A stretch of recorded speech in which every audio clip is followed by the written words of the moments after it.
Hello दोस्तों, GS with fun channel में आपका स्वागत है। जैसा कि अभी आप लोगों ने थंबनेल पे तो देख ही लिया है कि हमने आज का टॉपिक लिया क्या है। और वो टॉपिक इस समय का सबसे गर्मा गर्म टॉपिक है। वो है लोकसभा चुनाव 2024 का, यानी कि जनरल इलेक्शन लोकसभा 2024। ओके। और जो कि ऑलरेडी शुरू हो चुका है, 19 अप्रैल से स्टार्ट हो चुका है और कई जगह पे ऑलरेडी कंडक्ट कराया जा चुका है।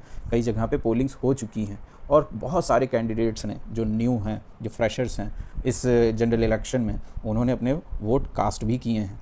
और मेरा सबसे पहला टैगलाइन है कि आपके भी डिस्ट्रिक्ट में, आपके भी गांव में, शहर में अगर पोलिंग आती है, आपका टर्न आता है, तो ज़रूर से ज़रूर वोट करने ज़रूर जाएं, क्योंकि वोटिंग ही आपका अधिकार भी है, आपकी पावर भी है। तो इसके लिए कभी भी पीछे ना रहें, बढ़ चढ़ करके इसमें हिस्सा लें। आइए जानते हैं, क्योंकि अब हमने आज का ये टॉपिक लिया है तो ज़रूर से ज़रूर इसमें कुछ ना कुछ हमको इन्फॉर्मेटिव मिलेगा भी, कुछ ना कुछ जानकारियाँ मिलेगी भी कि आखिरकार है क्या। जैसे कि आप जानते हैं कि लोकसभा चुनाव हर 5 साल में एक बार होता है, क्योंकि ये पूरे वर्ल्ड का सबसे बड़ा लोकतंत्र माना जाता है। तो ये क्या है, ये सबसे बड़े लोकतंत्र होने के नाते इसे भारत में एक त्यौहार की तरह मनाया जाता है कि नहीं है।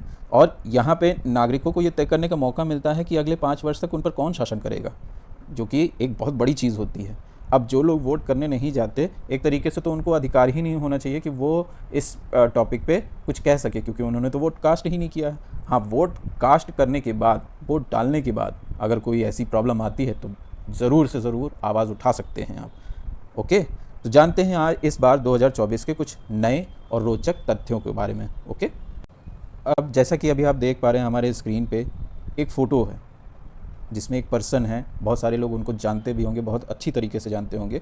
जो अभी फ्रेशर कैंडिडेट्स हैं, जो अब की बार पहली बार अपना पोल देंगे, अपने जनरल राइट्स का, अपने कॉन्स्टिट्यूशनल राइट्स का इस्तेमाल करेंगे, उनके लिए मैं बता दूं कि ये हैं CEC राजीव कुमार, यानी कि चुनाव आयोग के मुखिया।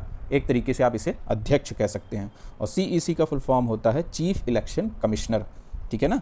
क्योंकि इन्हीं के सर्विलांस में पूरे इंडिया में हमारे इलेक्शंस हो रहे हैं, इन्हीं के गाइडेंस में सारी पोलिंग पार्टियां काम कर रही हैं, अपने इलेक्शन के वर्क को और अच्छा करने की कोशिश कर रही हैं, रैलीज़ कर रही हैं। एक पार्टी दूसरे पार्टी के ऊपर बहुत सारे कमिटमेंट कर रहे हैं, प्लस कमेंट्स कर रहे हैं।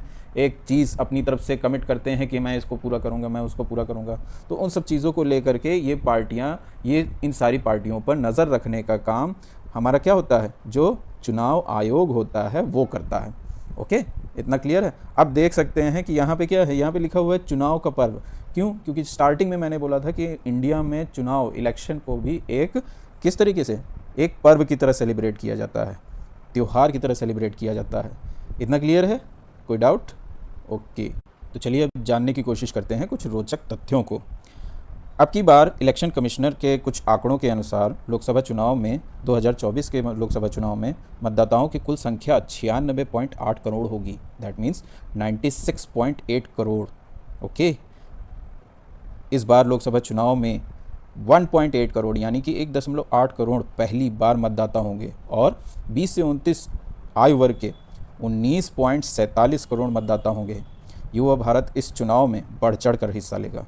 जैसा कि भारत के चुनाव आयुक्त ने घोषणा की है, 12 राज्यों में लोकसभा चुनाव 2024 में पुरुष मतदाताओं की तुलना में महिला मतदाताओं का अनुपात अधिक होगा। ये एक अच्छा सिंबल है, अच्छे संकेत हैं।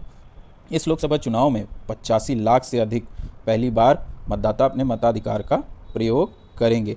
अब क्या होता है इन सारे इलेक्शंस में, क्या होता है कि हम अपने लीडर्स को, अपने जो प्रतिनिधित्व करते हैं हमारा संसद में, उनको हम लोग सिलेक्ट करते हैं। जब भी हम जाते हैं तो हमारे एरिया से या हमारे शहर से या हमारे गांव से या जहां कहीं से भी जो भी एक पर्सन है जो हमारे एरिया को या हमको रिप्रेजेंट करता है संसद में, उसको हम प्रेजेंट करते हैं अपना वोट, यानी कि वोट कास्ट करते हैं, ताकि वो हमारा रिप्रेजेंटेशन इंडिया लेवल पे कर सके। अब बात आती है कि लोकसभा चुनाव यानी कि जनरल इलेक्शन जो 2024 हो रहा है, ये कौन सा हो रहा है? लोकसभा चुनाव, लोकसभा। अब कई बार तो ये देखा भी गया है कि हम लोग जनरल सुनते भी हैं, लोकसभा चुनाव, विधानसभा चुनाव, दोनों में डिफरेंस क्या है? अब डिफरेंस तो सिर्फ हम इतना मान सकते हैं कि देखिए, लोकसभा चुनाव क्या होता है, वो सेंट्रल गवर्नमेंट का होता है, यानी कि कौन सा? जो हमारे सेंट्रल गवर्नमेंट में जो रहेगी, जो मेन पार्टी होगी, जो पूरे देश में सेंट्रल में काम करेगी, यानी पूरे राज्यों को एक साथ लेकर के चलने का काम करेगी, वो क्या होती है? सेंट्रल पार्टियाँ होती हैं, ठीक है ना। वो सिर्फ एक हो सकती है, जैसे कि अभी आप देख सकते हैं सेंट्रल गवर्नमेंट में कौन है? बीजेपी, भारतीय जनता पार्टी, ठीक है। बाकी बहुत सारी पार्टियाँ हो सकती हैं। इसी तरीके से बाकी भी पार्टियाँ होती हैं जो राष्ट्र लेवल पे, यानी कि नेशनल लेवल पे अपना रिप्रेजेंटेशन करती हैं, क्योंकि वो इलेक्ट होकर के नहीं आई हैं, तो वो डिफरेंट वे से रिप्रेजेंट करती हैं। तो आइए चलते हैं कुछ और फैक्ट्स के बारे में जानकारी हासिल करते हैं। जैसे कि भारत के चुनाव आयुक्त ने घोषणा की है 12 राज्यों में लोकसभा चुनाव में मतदाताओं की तुलना में जो महिलाएं हैं वो उनका अनुपात तो अधिक होगा। अब क्या है कि अब की बार जो है लोकसभा चुनाव में 85 लाख से अधिक पहली बार मतदाता अपने मताधिकार का प्रयोग करेंगे।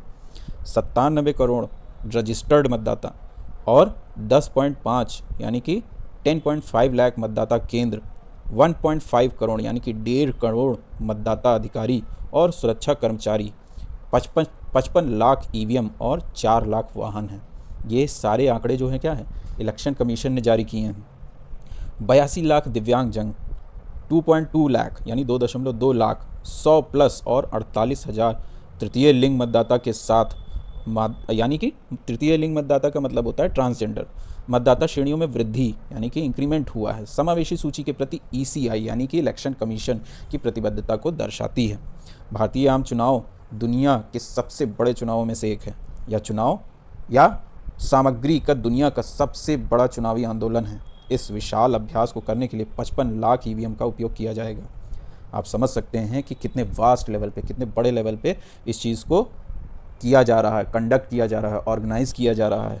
मुख्य चुनाव आयुक्त राजीव कुमार के अनुसार लोकसभा चुनाव 2024 जिसमें 543 लोकसभा सीटों के लिए होगा और 7 चरणों में आयोजित किया जाएगा। जैसा कि अभी हमने बताया कि 19 अप्रैल से लेकर के 1 जून तक की ये इलेक्शन की प्रक्रिया चलती रहेगी और ये कंटिन्यूस चलती रहेगी। और कई जगह पर, क्योंकि ये बहुत वास्ट लेवल पे हो रहा है, इसको इसीलिए इसको एक या 2 दिन में ख़त्म नहीं कराया जा सकता। इसको 7 फेज़ में डिवाइड किया गया है, क्योंकि हम सभी को पता है कि बहुत सारे हमारे स्टेट्स बहुत बड़े बड़े हैं जिसमें बहुत सारी सीटें हैं।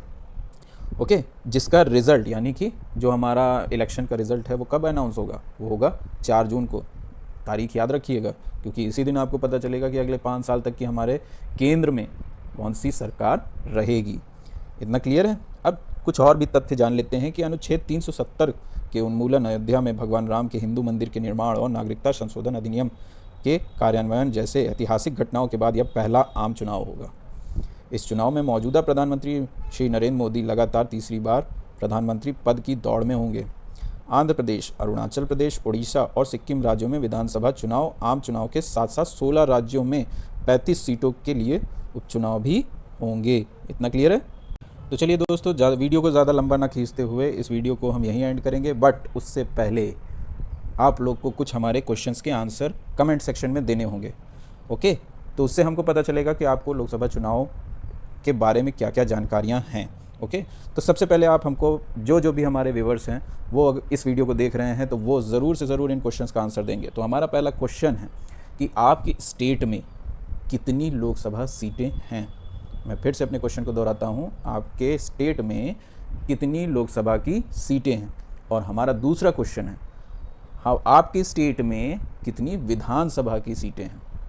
ओके, ये दूसरा क्वेश्चन है। और हमारा तीसरा और लास्ट क्वेश्चन है वो क्या है कि जो सबसे पहले तो ये हमको 2 क्वेश्चंस के आंसर देंगे, फिर हमारा लास्ट क्वेश्चन है कि हमारे इंडिया में टोटल कितने ऐसे स्टेट्स हैं जिसमें विधानमंडल भी है, यानी विधान परिषद भी है। विधान परिषद वाले राज्य कितने हैं और उनके नाम क्या क्या हैं, ये आप हमें कमेंट सेक्शन में कमेंट करके बताएंगे। अगर इस तरह की वीडियो आपको इन्फॉर्मेटिव लगी हो तो चैनल को सब्सक्राइब करना ना भूलें, और वीडियो अच्छी लगी हो तो इसे लाइक और शेयर करें। वीडियो को पूरा देखने के लिए धन्यवाद। आपका दिन शुभ हो।